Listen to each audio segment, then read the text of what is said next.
Bonjour et bienvenue dans ce nouveau numéro de Parlement Hebdo en compagnie de Mickaël Zamez. Bonjour Mickaël. Bonjour. Après une semaine de vacances, la vie parlementaire reprend et nous aussi. Une semaine politique marquée par une virée de 2 jours en province du président Hollande. Nouvelle stratégie de terrain pour tenter d'enrayer la chute dans les sondages. Le président s'est rendu à Dijon sur les terres de François Rebsamen. Visite un peu chahutée. Chahutée, la majorité va l'être aussi avec une motion de censure déposée cette semaine par l'UMP à l'Assemblée nationale. Elle sera discutée mercredi prochain. C'est une initiative de Jean-François Copé et certains députés UMP en ont pris connaissance par la presse. Enfin, députés et sénateurs risquent de voir leurs vacances d'été raccourcies. Il pourrait y avoir en juillet un congrès à Versailles pour voter une réforme constitutionnelle. Celle-ci a été dévoilée cette semaine en Conseil des ministres. Réforme à minima qui laisse de côté pour l'instant le droit de vote des étrangers. Et avec nous pour commenter toute cette actualité, Roger Carucci, bonjour. Bonjour. Sénateur UMP des Hauts-de-Seine, mais aussi vice-président. Vous faites partie de cette armée mexicaine des vice-présidents de l'UMP. C'est la mode sud-américaine. C'est la mode sud-américaine. Latino-américaine. On va même dire que vous étiez directeur de la campagne de Jean-François Copé, mais évidemment de l'UMP, vous allez nous en parler, parce qu'on imagine que tout ça vous ramène quelques souvenirs. Vous me direz si c'est des bons souvenirs ou pas. Des souvenirs. Des souvenirs. Mais, bien sûr, on en reparlera un petit peu plus tard. Mais il est de tradition dans cette émission de laisser la parole aux parlementaires pour parler de vous. Alors je propose de regarder et d'écouter. Alors bon. Il a un certain talent du verbe, du mot. Il a une capacité, j'allais dire, à faire partager ce qu'il ressent, ce qu'il perçoit, ce qui est important pour un homme politique. Alors c'est vrai que ça s'inscrit dans une forme de tradition, mais je crois que c'est bien qu'il y ait aussi au Parlement des orateurs. C'est un sacré homme politique, fort sympathique. C'est un adversaire politique. Nous ne partageons pas les mêmes idées et les confrontations sont forcément toniques. Mais je pense qu'il est peut-être un peu différent que d'autres d'ailleurs. Alors les gens d'Île-de-France me diraient peut-être pas ça, mais tel que je le vois ici, oui, comme vous dites, entre guillemets, c'est un animal politique, sympathique, malin, rusé, et qui arrive beaucoup à ses fins par des discussions, par des sourires, par tout cela. Oui, c'est quelqu'un avec lequel on peut vraiment discuter. Roger Carucci, il a une magie. Lorsqu'on veut réussir une fête militante, on invite Roger Carucci. Il séduit l'auditoire, c'est à la fois un galabru intellectuel. Et tout le monde l'adore. Donc c'est une garantie de succès, Roger Carucci. Alors, il est très dangereux surtout. Ah non, il n'est pas dangereux quand on est son ami. C'est un peu comme moi. Ah voilà, je savais que Pierre Charon vous ferait beaucoup rire. Le galabru intellectuel, c'est pas mal, c'est bien trouvé quand Ça, même. je ne sais pas ce que ça veut dire, donc je me méfiais. Je ne sais pas ce que ça veut dire, galabru intellectuel. Non, je ne suis pas doutable. Il vaut mieux être votre ami quand même. Vous savez, j'ai plutôt la réputation de ne pas être ni un guerrier, ni un type méchant. Ce qu'on appelle un tueur en politique. Non, pas du tout. J'ai la réputation de respecter mes adversaires. On me le reproche suffisamment par rapport à Jean-Paul Huchon, président de la région, que j'ai toujours combattu, dont j'ai toujours combattu la politique, mais que je respecte en tant qu'homme. Et au Parlement, comme dans la vie publique, je peux critiquer, combattre les politiques. J'ai été formé comme ça. Je n'ai pas de haine, je n'ai pas d'animosité, et j'ai été formé pour écouter beaucoup, me remettre en question souvent, et donc essayer d'avancer, plus par la discussion. Je suis plus un homme de consensus que de contradiction. Y compris ou de dans la conflit. guerre avec les fillonistes. C'est une période que je n'ai pas appréciée. J'ai conduit cette campagne pour Jean-François Copé, je pense, avec une certaine efficacité, mais je n'aime pas les commentaires que j'ai pu voir ici ou là, même pendant ce conflit. Moi, je suis resté en bon terme avec François Fillon, en bon terme avec Éric Ciotti, voilà. J'ai pas de... je suis pas du tout quelqu'un qui vit dans le conflit ou la haine. Est-ce que ça empêche toute ambition? Parce qu'on dit souvent Ça qu'il vaut la mieux être un limite. tueur en politique pour Ça la avancer. limite, c'est-à-dire que moi, je n'ai pas fait de calcul. Vous savez, quand j'ai commencé à faire de la politique, j'avais 16 ans. Je me suis engagé juste après 68 pour De Gaulle. Et puis après, j'ai travaillé avec des gens aussi différents que Philippe Séguin, Nicolas Sarkozy. Donc ça, je me suis retrouvé député européen, ministre, sénateur. Est-ce que demain je serai nouveau ministre? Si Nicolas le souhaite, tant mieux. Sinon, on verra. Sarkozy, vous voulez dire? Oui, il y a assez peu de chances que François Hollande m'appelle. Mais bon, on ne sait pas. Ça veut dire candidat pour les élections régionales, oui. J'ai dit très tranquillement et très sereinement que, comme je n'avais pas apprécié la manière dont s'étaient passées les primaires des régionales de 2009, je souhaitais qu'on tourne la page en étant candidat sur un projet aux primaires. Si elles sont... Valérie Pécresse. Attendez, vous dites face à Valérie Pécresse, d'abord, non mais le système n'est pas fermé. Regardez à Paris, ils sont 5, peut-être 6. Il y aura probablement, pour les régionales, si elles sont en 2015, il y aura probablement 3 ou 4, peut-être 5 candidats. Alors chacun aura son projet. L'essentiel, c'est que ça se passe bien, de manière transparente, et que le résultat soit accepté par tous. Si je gagne, je pense que tout le monde se rassemblera. Et si je perds, et si ça s'est passé correctement, je soutiendrai naturellement celui ou celle qui sera devant. Allez, Roger Karoutchi, vous allez dérouler avec nous le fil de la semaine. C'est le principe de l'émission. On commence évidemment avec le lundi. Voyage présidentiel en terre dijonnaise.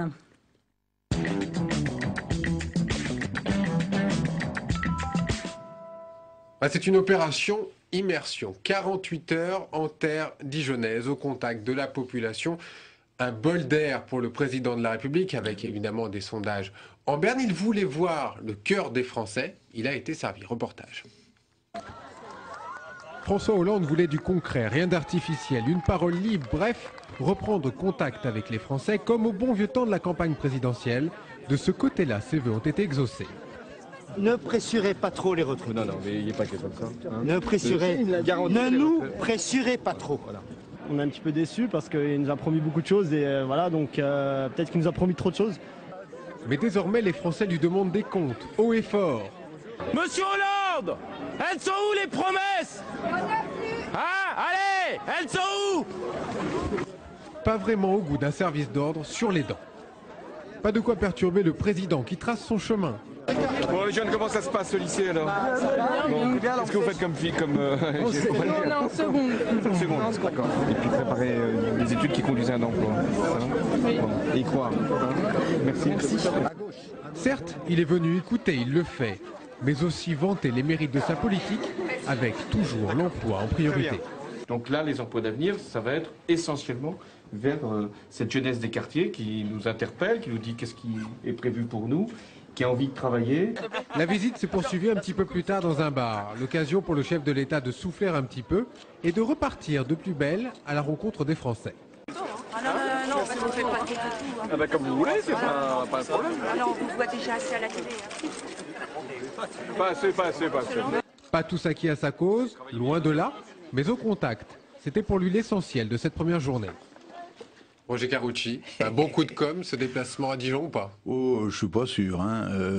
Franchement, si j'étais Pierre Richard, je dirais la moutarde me montonnait. Mais là, sincèrement, bon, qu'est-ce que vous voulez que je vous dise? Le type, le président de la République va à Dijon. Il sort quoi de ça? En vrai, quelle est l'annonce qui en sort? Rien. Non, alors il dit, mais je suis pas venu faire des annonces. Je suis venu écouter les Français. Les Français lui disent. Il y a eu un discours lors de la deuxième journée où il y a eu quand même du fond, des annonces. Ouais. Bon, vous les avez retenus? Non. Bon, sur les déficits, sur les normes, mais par il n'y a exemple. rien de nouveau. Je veux dire, il dit toujours la même chose. Il y a toujours ces fameux 60 engagements qui ne sont d'ailleurs pas tenus. L'opinion publique lui est très hostile aujourd'hui.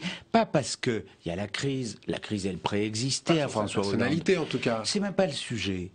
Le sujet, c'est plutôt de se dire, attendez, ils ont fait campagne, lui et ses amis politiques, sur Abbas Sarko. Ouais, Sarko le populiste, Sarko qui était trop proche des gens finalement quelque part et en même temps trop éloigné. Enfin, c'était un peu un jeu incroyable. Et en même temps, voilà un Hollande qui a dit pendant toute sa campagne, moi je resterai très au-dessus, je m'impliquerai pas. Et puis comme il voit que tout s'écroule, il se dit il va falloir y aller. Il y va, mais c'est pas mieux. Sa politique n'est pas acceptée, son équipe est totalement dans le dysfonctionnement et les Français ont peur. Ils ont peur, il y a la crise, mais ils ont surtout peur de se dire où est-ce qu'ils nous emmènent ces gens? Parce qu'au moins, du temps de Nicolas Sarkozy, tout ne marchait pas à merveille, hein, je ne dis pas le contraire. Mais il y avait une ligne et on avait le sentiment qu'il y avait une politique qui était conduite vraiment, Et sur un c'est pour ça, chemin. selon vous, que le sondage IFOP qui est paru cette semaine dans Paris Match fait changer les courbes, et c'est Nicolas Sarkozy qui passe devant. C'est-à-dire que 53% le pour Nicolas problème, Sarkozy, il est simple. On a l'impression que l'équipe gouvernementale d'aujourd'hui, la politique du président de la République, elle est, dans le domaine des courbes, elle est plutôt sinusoïdale. C'est-à-dire qu'on ne sait plus bien où il va lui-même. Et je pense que lui non plus. Un coup sur les retraites, vous voyez, là, à Dijon, il dit non, pas question de pressurer. 2 jours après, on apprend qu'il y a la taxation.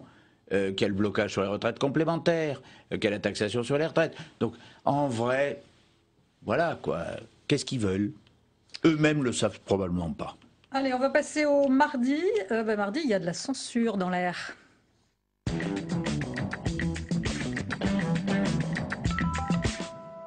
Jean-François Copé l'avait annoncé il y a un mois. Il l'a fait cette semaine, dépôt d'une motion de censure qui sera débattue mercredi prochain par les députés. Elle vise notamment à sanctionner la politique économique du gouvernement. Aucune chance, bien sûr, d'être adoptée, mais elle offre une tribune aux députés UMP et tout particulièrement, évidemment, au président de l'UMP. C'est un sujet de Thibault Le Floch. Ne faisons pas durer le suspense artificiellement. Non, la motion de censure que l'UMP va déposer ne devrait pas être adoptée mercredi prochain, car les socialistes sont majoritaires dans l'hémicycle. Alors, à quoi tout cela peut-il bien servir? Une motion de censure, ça sert à dire ce que vous faites, c'est pas bien, voilà ce que nous on aurait fait. Alors c'est vrai qu'elle ne sera probablement pas adoptée, comme les amendements qu'on dépose. Mais si vous voulez qu'on supprime l'opposition, faut le dire, ce sera beaucoup plus rapide. Sans en arriver à de telles extrémités, les députés de la droite savent qu'avec cette motion, ils sont plus dans la démonstration de leur mécontentement que dans l'action. L'opposition est dans son rôle lorsqu'elle, effectivement, sous les caméras de télévision, à la tribune de l'Assemblée nationale, prend à témoin le peuple français de, je dirais, la mauvaise politique conduite par ce gouvernement. Et qui sera devant ces caméras pour étrier la politique de l'exécutif? Jean-François Copé, évidemment. Le président de l'UMP cherche à asseoir son image de premier opposant grâce à cette motion dont le vote sera précédé d'un débat au sein de l'hémicycle. Une nouvelle occasion pour la droite de montrer une image d'unité après les divisions qu'elle a connues en décembre dernier. C'est un moment de rassemblement, donc tant mieux. Si l'UMP peut se rassembler, tant mieux. Une opposition rassemblée, c'est pas une bonne nouvelle pour le Parti socialiste, mais c'est une bonne nouvelle pour nous. Côté socialiste, les députés attendent de pied ferme ce débat. Leur argumentaire est déjà trouvé. Les responsables de l'État de la France, ce sont ceux qui étaient au pouvoir avant eux. Un angle d'attaque qu'ils ont déjà eu l'occasion de tester lors de l'été 2009 en déposant une motion de censure contre le gouvernement de François Fillon. Alors, Roger Carucci, le sénateur que vous êtes ne sera que spectateur. C'est un peu frustrant, peut-être? Mon regret éternel. Non, mais c'est la Constitution. Non, c'est pas frustrant. Les députés font leur job, les sénateurs le font bien, le leur. Regardez régulièrement, on bat le gouvernement, donc ça va bien. Bon, on sait qu'elle ne sera pas adoptée, cette motion de censure, bien évidemment. Vous savez, les motions de censure adoptées sous la Ve République sont rarissimes. Il y a eu celle de 62 qui a conduit d'ailleurs à la dissolution et à une majorité encore plus large autour du général de Gaulle. Mais les motions de censure, à partir du moment où il y a une majorité, une opposition, on sait bien que la majorité la refuse. À quoi ça sert? On sait que vous n'allez pas faire tomber le gouvernement. Non, alors finalement, c'est pas du temps perdu. Mais c'est, j'allais presque dire, à un moment, le temps politique est très rapide. Le temps médiatique est encore plus rapide. Jour à jour, heure à heure, vous dites voilà l'info, voilà le machin. Eh bien, la motion de censure, c'est pause. On va vous faire le bilan. On va vous dire, mesdames et messieurs, en 10 mois, ce qu'a fait la gauche qui ne va pas. Et par conséquent, ça permet un peu de stabiliser l'actualité sur un bilan économique et politique. Parce que, sincèrement, je sais bien, le gouvernement va dire oui, l'héritage. Bon, enfin, François Copé qui y va. Et il est président de l'UMP. Pourquoi pas François Fillon? Pourquoi pas un partage des tâches? C'est-à-dire que il est assez rare qu'une motion de censure puisse être à mi-temps pour deux. C'est-à-dire, normalement, il y a un seul orateur. Et c'est même la règle, d'ailleurs. Il est le président de l'UMP, c'est assez logique que ce soit lui qui défende la motion de censure. Les députés UMP ont dit qu'ils avaient appris ça par les médias. C'est pas. Non, c'est pas tout à fait vrai, puisqu'il y avait eu une discussion en bureau politique. Et vous savez, on nous reproche suffisamment que ce bureau politique soit à 200. Donc il y avait beaucoup de monde, la fameuse armée qui discute, et ça avait été évoqué devant le bureau politique avant qu'il y ait l'annonce officielle. Alors certains peut-être ne viennent pas aux réunions, et pourtant elles sont ouvertes, on ne peut pas dire. Mais bon voilà, alors il a pris la preuve. Pas assez après, c'est ça. Oh non, moi je pense que tout le monde peut savoir tout. Il n'y a pas. Puis sincèrement, c'est pas un secret d'État. Déposer une motion de censure, d'abord vous la déposez. Elle n'est en réalité étudiée que des semaines plus tard, donc il il faut du temps. Jean-François Copé, c'est le principal opposant à François Hollande aujourd'hui? À la fois dans son rôle de président de l'UMP et dans ce qu'est sa tradition, son armature mentale et politique, il est fait pour l'opposition. Il a un côté guerrier, chef de guerre, qui lui permet d'être un opposant résolu et un opposant déterminé. Il est bon orateur. C'est pas du tout ce que j'ai dit, vous voyez, comme vous êtes... Ah, c'est une question. Non, mais François Fillon est un opposant aussi résolu. Vous savez, c'est comme vous me disiez tout à l'heure que... c'est pas le sujet, en l'occurrence. Parce que pour la motion de censure, il aurait probablement fait un discours aussi fort, aussi critique de la politique socialiste que va le faire Jean-François Copé. Mais à un moment, il n'y en a qu'un qui peut le faire. La logique, c'est le président de l'UMP. Mais c'est le président de l'UMP. Pourquoi voulez-vous... Attendez, c'est pas la guerre permanente. Ils se sont, entre guillemets, entendus. Il y a un accord, etc. Très bien. Vous avez dit, Roger Carucci, faire une pause. Regardez, quel est le bilan.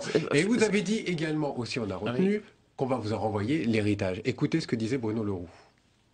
Quand on voit aujourd'hui que nous essayons de redresser 10 années de laisser-aller, 10 années de déficit public accumulé, 10 années d'endettement, 10 années de destruction de l'école, avoir une motion de censure qui vienne nous dire que nous serions aujourd'hui, au bout de 10 mois, responsables de ça, c'est la côté un peu comique qui peut d'ailleurs nous permettre et qui va nous permettre d'apporter des réponses la semaine prochaine très précises à ce qui va être dit par M. Copé. Voilà. Bilan contre héritage, encore une fois. C'est pas comme ça. La vérité, c'est que Nicolas Sarkozy n'a jamais dit que pendant qu'il y était, après 2008, il n'y avait pas de crise. Il y a eu la crise financière, et la crise financière très lourde, très dure, qui est 2008-2010, a été une crise qui a impliqué que l'État s'engage davantage pour protéger les filets sociaux, pour maintenir l'investissement, etc. Donc c'est vrai qu'il y a eu de déficit, si je puis dire, de protection. Ce qu'on reproche aux socialistes, c'est pas la crise elle est là pour tout le monde. C'est que face à cette crise, au lieu de prendre des mesures pour réduire les déficits comme on s'y était engagé, comme on avait bien commencé à le faire en 2011-2012, au lieu de maintenir, par exemple, la revue générale des politiques publiques, Evelan, on crée 60 000 postes dans l'éducation. Au lieu de dire on maintient le cadre des dépenses, on lâche sur un certain nombre de choses, on remet en cause la réforme des retraites, et puis maintenant d'ailleurs on risque d'avoir une réforme des retraites plus dure que celle que nous avons votée, nous, après l'avoir remis en cause. Je veux dire, c'est l'incohérence. Il y a une adaptation. Oui, mais il ferait bien de s'adapter vite. Mais le réalisme socialiste, c'est très vite maintenant s'ils veulent s'en sortir. Parce que vous avez des gens très réalistes. Moi je pense que par exemple le ministre du Budget, Cahuzac, est quelqu'un qui sait compter et qui, de temps en temps, tire la sonnette d'alarme chez ses voisins des autres ministères en leur disant « Vous êtes gentils, les mecs, mais on va finir sur la paille. Hein. » Donc vous arrêtez. Ben oui, mais il faut... C'est toujours les premières mesures. On nous a beaucoup reproché, rappelez-vous, 2007, tout ce qui était le texte, le fameux texte TEPA, etc., etc. Moi, je trouve que là, leur motion, leur politique de 2012 a été catastrophique. Maintenant, ils se rendent compte que la crise est très grave. Ils vont essayer. Mais est-ce que ça n'est pas un peu tard? On a découragé l'initiative par la fiscalité, les mesures symboliques comme le 75%, comme les débats sur les patrons qui partent, les machins et tout. Tout ça a créé un climat épouvantable dans l'initiative. Donc motion de censure, parce qu'à un moment, il faut reprendre les choses en main, bien sûr. Donc le réquisitoire, ce sera mercredi en direct à l'Assemblée. Et ça va être un grand moment. Vous parliez de l'école, Roger Carucci. Mardi, toujours, les députés examinent le texte sur la refondation de l'école, renforcement de la formation initiale des enseignants, priorité au primaire, et surtout création de 60 000 postes. La mesure a été votée en fin de semaine. C'était une promesse phare du candidat Hollande et je vous vois hocher la tête et on va reparler de tout ça très vite. Et d'abord, le sujet de Betty Lachguère. Dès lundi, le ministre de l'Éducation avait tenté de rendre une copie parfaite face à un hémicycle quelque peu vide. Nous devons être capables, dans ce débat, si vous le souhaitez, de dépasser des postures partisanes. La méthode que je vous propose, elle est une méthode de rassemblement. Un exposé de 45 minutes où il a aussi détaillé le cœur de sa loi, la priorité donnée aux primaires avec plus de postes, l'accès à l'école pour les enfants de moins de 3 ans et la réduction des redoublements.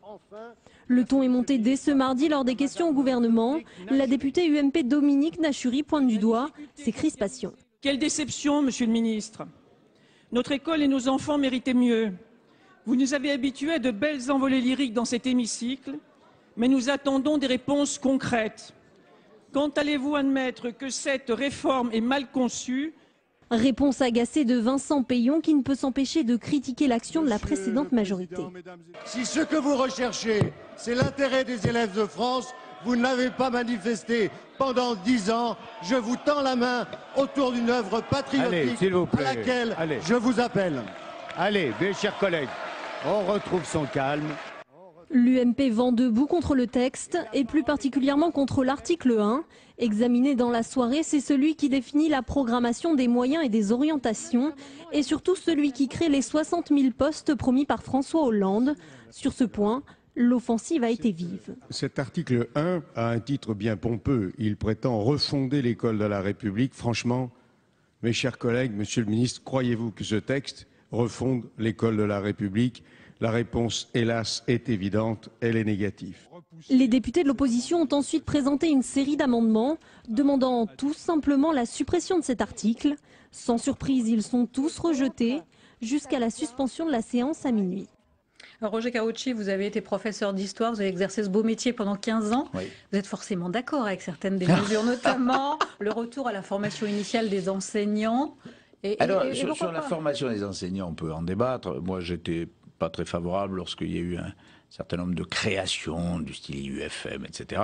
Mais il faut en débattre, parce que c'est vrai que je considère qu'aujourd'hui, moi déjà de mon temps, la formation des enseignants était extraordinairement théorique. Nicolas Sarkozy a eu tort de supprimer les d'histoire stages. qui arrivait devant ses premiers élèves avec une formation en histoire ancienne sur les poteries proto-corinthiennes dont je vous raconte pas l'intérêt. Mais intéressant, mais c'est fascinant pour les élèves surtout. Mais la suppression des stages par Nicolas Sarkozy, c'était pas une bonne idée, c'est bien de les remettre. On peut discuter sur les stages. Même si je n'ai pas un souvenir extraordinaire en la matière. En revanche, ce qui est vrai, c'est que, sincèrement, je le dis gentiment parce que moi, je n'ai pas d'animosité à l'égard de M. Peillon, avec qui je fais des débats plutôt d'un bon niveau un temps, mais 60 000 créations de postes, c'est surréaliste. Je veux dire, c'est traiter le mal de l'éducation nationale en considérant et en continuant de considérer que ce n'est que du quantitatif. Ça n'est pas vrai. Ça n'est pas vrai. Mais non, ça n'est pas vrai. Il y a beaucoup de moyens dans l'éducation nationale. Ils sont très mal répartis, ils sont très mal distribués et il faut remettre à plat. Mais chaque fois qu'il y a un problème dans l'éducation nationale, on dit on va créer des postes. Mais ça suffit pas. Il y a un certain nombre de règles. Vous savez, aujourd'hui, j'étais aussi, décidément, ambassadeur auprès de l'OCDE qui fait un classement, le fameux classement PISA, sur le classement éducation. Nous n'étions, malheureusement, sur les quelques 34 membres de l'OCDE, nous étions 20e, très loin derrière la Corée du Sud. Pourquoi ? Parce que notre système éducatif coûtait plus cher que les autres et avait de moins bons résultats. Ça, il faut une réflexion. Non, c'est juste parce qu'il faut une réflexion sur les plus de professeurs ou moins de professeurs. Non, il faut une réflexion sur les programmes, sur les méthodes de contrôle. Oui, mais pourquoi créer d'abord des postes alors qu'on n'a pas d'argent avant de remettre à plat ? C'est demandé par les professeurs. Enfin, moi aussi, j'étais enseignant, bien sûr. Mais non, mais attendez, moi aussi, j'étais enseignant et on faisait grève, pas moi. Mais chaque fois qu'il fallait un truc, on disait, allez, 3 postes de plus, demandons 5 postes. Bien sûr, c'est la facilité. Mais enfin, d'abord, travaillons sur les programmes, travaillons sur les méthodes éducatives, travaillons sur les méthodes de contrôle, travaillons sur les rythmes scolaires. Vous reconnaissez que c'est un ministère très difficile, c'est un ministère impossible. Vous l'accepteriez, parce que c'est un ministère... peut-être, oui. Mais, parce que c'est impossible. Parce que c'est impossible. Les missions impossibles, ça me plaît bien. Mais non, mais au-delà de ça, c'est un ministère fascinant. Parce que c'est la formation des jeunes. Et en même temps, c'est un ministère énorme et lourd. Et le problème, c'est que... pour remettre... Enfin, je sais pas, vous êtes plus jeune que moi, mais quand on était jeune... on était sur le culte de notre système éducatif. Moi, je suis un pur produit de l'école laïque et républicaine. Et on nous disait à l'époque, et on se disait nous-mêmes, enfants, on est dans l'un des meilleurs systèmes éducatifs du monde. Et c'était vrai. Ça n'est plus vrai. Et ça n'est pas qu'un problème de moyens, c'est un problème de conception de l'enseignement. Alors d'abord, Roger Karoutchi, on passe au mercredi. Le gouvernement l'annonce, il y aura bien une réforme de la Constitution.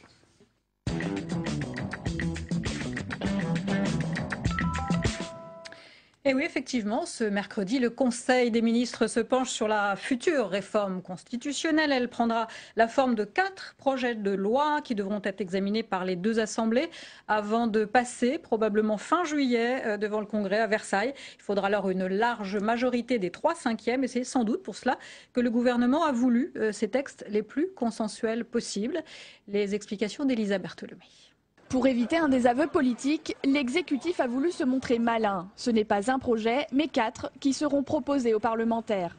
Des projets qui reprennent certaines promesses du candidat Hollande, mais pas de gros chamboulements, la réforme est consensuelle. J'ai présenté en effet 4 projets de loi qui s'inscrivent dans la volonté du président de la République de moderniser nos institutions, de recréer davantage de confiance dans ces institutions. Un premier projet de loi réformera le Conseil supérieur de la magistrature. Un deuxième inscrira le dialogue social dans la Constitution. Un troisième projet supprimera la Cour de justice de la République. Enfin, un quatrième texte mettra fin au statut de membre de droit au Conseil constitutionnel des anciens présidents de la République et interdira aux ministres de cumuler avec un exécutif local. Abandonner pour l'instant l'ouverture du droit de vote des étrangers aux élections locales, la suppression du mot race de la Constitution et l'inscription de la laïcité dans la loi fondamentale. Abandonner également la réforme du statut pénal du chef de l'État. Seul son statut civil sera modifié. Dans le domaine civil, il sera désormais mis fin à l'immunité dont bénéficiait le président de la République. Le président de la République pourra bel et bien faire l'objet d'une action de droit civil dans les conditions du droit commun, mais après autorisation donnée par la commission des requêtes qui est mentionnée à l'article 68.1 de la Constitution. 4 projets donc, et autant de chances de parvenir à en faire adopter quelques-uns. Car toute modification de la Constitution nécessite le vote de 3/5 des parlementaires. Or, jusqu'à présent, l'opposition refuse de soutenir une quelconque réforme constitutionnelle. Autant de propositions qui, si on est de bonne foi, doivent faire l'objet d'un large consensus. Je dirais même bien au-delà d'une majorité des 3/5 au Congrès pour réviser cette Constitution, parce que ça participe à un renforcement de la transparence. Les 4 projets seront d'abord présentés devant le Parlement. Un congrès sera réuni à Versailles au mois de juillet. Alors Roger Carucci, vous allez devoir sûrement sacrifier une partie de vos vacances, c'est comme ça. Je ne pars jamais en vacances. Elisa Bertholomé l'a bien expliqué, c'est un texte édulcoré, finalement vous pouvez le voter tel qu'il est là. Il ne vous pose pas de problème. Moi qui ai, à la demande du président de la République, en 2008, conduit les débats sur la réforme constitutionnelle avec Rachida Dati, qui a vécu ce fameux congrès de juillet 2008, franchement, convoquer un congrès pour ça, non mais franchement... C'est une perte de temps? Oh, c'est au-delà de tout. Moi je trouve que même c'est presque humiliant pour les parlementaires. Franchement, c'est pas le fait que ce soit en juillet, en juin, en mai ou en septembre. 2 secondes mais sur les il n'y a textes. rien. Enfin, il aurait attendez, fallu à la mettre limite, le droit de vote des étrangers, la réforme du statut pénal de chef de l'État. Mais à la limite, après il y avait un vrai débat. Moi j'étais contre. Là, on est mais sûr que c'était rejeté. C'est pour ça qu'ils se trouvent avec 4 textes. Alors pourquoi faire une réforme de la Constitution? S'ils veulent plus mettre grand-chose dans cette réforme, qu'ils n'en fassent pas. Enfin, ils les auront selon vous? Oh, bon, j'en sais rien. Mais enfin, sincèrement, si ça finit juste par dire les anciens présidents de la République n'iront pas au Conseil constitutionnel, ça, c'est sûr. Tous les Français, tous les jours, en se levant, se disent oh là là, est-ce que François Hollande ira au Conseil constitutionnel? Ils répondent non. Mais bon, c'est pas le sujet. Vous allez voter pour attendez, on est en plein dans les débats sur l'emploi, sur la fiscalité, sur le pouvoir d'achat, et on vient nous casser les pieds avec une mini-réforme constitutionnelle qui n'en est pas une, et qui ne touchait pas à la Constitution quand il n'y a rien à y mettre de nouveau. Il faut toucher à la Constitution quand on la change vraiment. Quand on n'a rien à dire, on se tait. Voilà. C'est une procédure pour rien. Mais c'est une procédure pour rien. On va encore passer des jours et des jours, parce qu'avant le Congrès, tous ces trucs-là vont passer en débat à l'Assemblée, au Sénat, tout ça va durer encore des semaines. Enfin, attendez, les Français, ils méritent autre chose, ils attendent autre chose. On n'en a rien à faire de ça. Alors on va passer à autre chose. Alors François Hollande l'a dit à Dijon, il y a trop de lourdeur administrative. Ça, sûrement, vous serez sûrement d'accord. Ça ne va pas assez vite. Là aussi, vous serez d'accord. D'accord. Le gouvernement pourrait donc utiliser un droit qui est dans la Constitution, qui s'appelle l'ordonnance. Vous nous direz ce que vous en pensez. C'est-à-dire faire passer une loi sans forcément passer par la voie parlementaire. Écoutez cet échange assez vif dans l'hémicycle du Sénat entre Gérard Larcher et le ministre de l'Intérieur, Manuel Valls. On passe tellement de temps, Monsieur le ministre, et vous-même, au Parlement, sur ces sujets électoraux qui pouvaient attendre, qu'on en oublie l'essentiel. La compétitivité, l'emploi, l'économie, au point que ce matin, sur ces sujets essentiels, le Conseil des ministres décide de légiférer par ordonnance, privant le Sénat et l'Assemblée nationale et le législateur de son rôle. Le président de la République est intervenu hier dans un discours important à Dijon sur notamment les blocages que la société française connaissait, sur le moyen d'y arriver. Il y a évidemment la loi, il peut y avoir aussi les ordonnances dans ce domaine-là. Il a notamment évoqué la question du logement. D'autres sujets peuvent être traités. D'autres gouvernements ont utilisé déjà les ordonnances, vous le savez bien, sont inscrites dans la Constitution, mais quand le problème se posera, j'imagine que le débat aura lieu. Alors Roger Karoutchi, c'est inscrit dans la Constitution, donc le gouvernement peut le faire. Ce sont des textes très techniques, par exemple sur les normes, sur le bâtiment. Oui, alors vous êtes d'accord, on peut le faire par ordonnance ou pas? Non.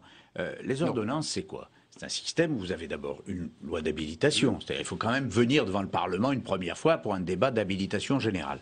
Ensuite, vous prenez les textes, les décrets, et ensuite il faut les faire ratifier, à l'issue quand même. C'est-à-dire il y a quand même des phases parlementaires. Bon. Ça n'a d'intérêt, les ordonnances, que sur une politique globale. Le général de Gaulle remet la France d'aplomb. En 86-87, une série d'ordonnances, parce que c'était sur l'emploi des jeunes, le handicap, etc. etc. D'accord. Ça, c'était à mon avis une erreur. Bon, enfin, passons. Mais sur des politiques globales où il faut intervenir tout de suite. Là, on nous dit quoi? On nous dit alors, on voudrait gouverner par ordonnance sur quoi? Sur le logement et l'urbanisme. Attendez, pardon, mais sur le logement, on vient à peine de voter un texte de loi logement. Si Madame Duflot voulait mettre des choses différentes dans ce texte de loi, il fallait surtout pas qu'elle s'en empêche et se prive. Elle a déjà été une fois devant le Conseil constitutionnel, elle pouvait remettre. Donc, quel est l'intérêt de faire des ordonnances sur le logement 3 mois après l'adoption d'un texte de loi sur le logement? Alors sur les normes, mais sur les normes, vous n'avez pas besoin d'ordonnance. Moi, j'ai demandé, par exemple, pour la réalisation des chantiers publics du Grand Paris, à ce qu'on assouplisse les normes pour aller plus vite. Parce que quand Barcelone fait un périphérique en métro, ils le font en 5-7 ans. Nous, il faut 20 ans. Par ordonnance. Mais par ordonnance. Pourquoi sur des choses aussi précises? La loi suffit. L'intérêt des ordonnances... Non, mais l'intérêt des ordonnances, c'est quand c'est une batterie, qu'il faut aller dans plusieurs secteurs, et que donc vous avez une espèce de système qui permet de dégager quelque chose. Là, sur un secteur, c'est ridicule, la loi suffit. Vous reconnaissez et que puis, les débats... le Parlement a l'impression d'être contourné. Pourquoi? Mais parce qu'on vient de passer des semaines à discuter, à débattre d'un texte logement. Est-ce qu'on ne débat pas un peu trop longtemps? Parfois, à l'Assemblée, mariage homosexuel, oui, on a passé un temps fou. Trop longtemps. Cette semaine sur l'école, un seul article pendant 2 jours. Oui, non, mais ça, moi j'ai toujours dit que le travail parlementaire devait être... On l'a déjà, j'ai eu suffisamment de critiques là-dessus, avec le fameux temps compté, partagé, à l'Assemblée, qui n'existe pas au Sénat. Mais moi, je ne suis pas un fanatique de la masse énorme d'amendements sur le texte mariage. 6000 amendements à l'Assemblée, au Sénat, il y en aura 600. Donc déjà, ce n'est pas les mêmes conceptions de travail. Il faut travailler plus en commission et moins en hémicycle. Il faut concentrer les textes. Mais il faut aussi que le gouvernement, j'en prends ma part de responsabilité, en commission, mais avant, on remet ça dans exactement, les commissions qui aujourd'hui sont finalement le passage obligé d'un texte, et ils modifient le texte puisque c'est le texte de la commission qui arrive devant l'Assemblée, mais en fait, en l'Assemblée, on recommence. Et donc là, il y a quelque chose dans la réforme qui n'est pas bien bouclé. Donc il faudrait en fait peut-être il faut probablement faire en sorte que lorsqu'un texte Sénat. a été débattu en commission, seuls les amendements extérieurs et nouveaux reviennent, parce que sinon c'est trop long. Allez, on va passer au jeudi. Le Sénat ne veut vraiment pas, décidément, d'un binôme homme-femme pour les départements.